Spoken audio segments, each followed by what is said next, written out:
சின்ன தொட்டியில் கூட பல வருஷம் வந்து சாமந்தி செடி வளர்க்கலாம். இது வந்து இந்த தொட்டியில் நான் வச்சு 2 தொட்டி வச்சுருந்தேன். ஒரு தொட்டி கொடுத்துட்டேன். இருந்தாலும் இந்த தொட்டி வந்து நான் 5 வருஷமாக வச்சுருக்கேன். 5 இயர்ஸாக வச்சுருக்கேன். எந்த அளவுக்கு நல்லா வளருது பாருங்கள்.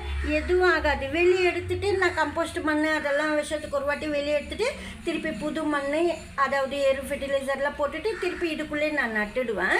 அதுக்கப்புறம் கொஞ்சம் கொஞ்சமாக கட்டிங்ஸ் பண்ணி எடுத்துடுவேன். அதுக்கப்புறம் சின்ன சின்ன கப்பில் கூட சில டைமில் வச்சுருப்பேன். அதாவது கொடுத்ததுக்கப்புறம் மிச்சமாகும்.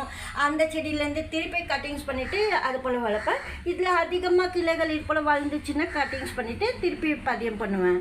இது போல் சின்ன தொட்டியில் கூட நீங்கள் நல்லா வளர்க்கலாம். இது வந்து இது போல் தொட்டிங்கெல்லாம் கூட ஆன்லைனில் புக் பண்ண வருது. இருந்தாலும் 8 இன்ச்சு சொல்லிட்டு ரொம்ப சின்னதாக இருக்குது. அதை விட கொஞ்சம் பெருசு இது சொல்கிறேன். ஏன்னா ஒரு ஆரஞ்சு கலர்லலாம் தொட்டி விற்கும் பாருங்க. அந்த தொட்டி வந்து நாங்கள் கொஞ்சம் பெருசாக தான் இருக்கும் அப்படின்னு நினச்சி வாங்கினோம். ரொம்ப குட்டியாக தான் இருக்குது.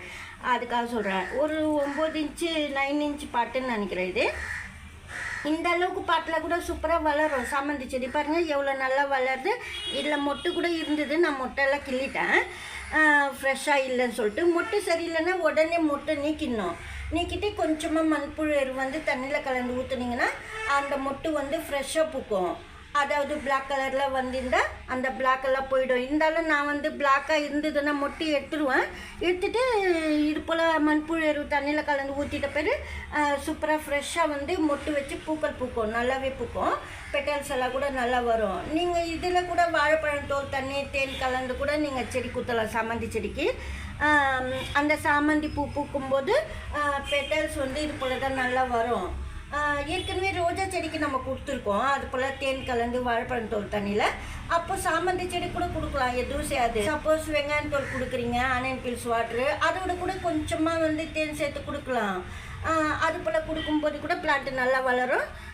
நாட்டு சர்க்கரை தண்ணி கூட தேனுக்கு பதில் நாட்டு சர்க்கரை சேர்த்துக்கலாம். தேன் இல்லைன்னாக்கா நீங்கள் வந்து நாட்டு சர்க்கரை கூட தண்ணியில் கலந்து ஊற்றலாம். அப்பப்போ நான் வந்து மண்புழு எருவோட கொஞ்சமாக வெர்மி கம்போஸ்ட்டு சேர்த்து தான் கொடுப்பேன். அதாவது எப்படின்னா 2 பிடி மாட்டு சாணம் போடுறோம், கவுமேனூர் கூடவே 1 ஸ்பூன் வந்து மண்புழு எருவு சேர்த்துட்டு நான் போடுவேன். 1 ஸ்பூன் வந்து பழைய டீ தூள் வந்து டீ வேஸ்ட்டு அது போட்டுடுவேன். அதுக்கப்புறம் நல்லா வளர்த்து பாருங்க. இதுக்கு வந்து மண்ணெல்லாம் மாற்றிட்டேன். நான் எருவெல்லாம் கூட வீடியோ பண்ணியிருப்பேன். இது போல் நல்லா வளர்த்து சாமந்தி செடி நல்லா வளரணுன்னா இப்போ நான் சொன்னதெல்லாம் ஃபாலோ பண்ணிங்கன்னா சின்ன தொட்டியில் கூட நீங்கள் வளர்த்து கண் எடுக்கலாம். இந்த வீடியோவில் தான் பிடிச்சிருந்தா லைக் பண்ணுங்கள்.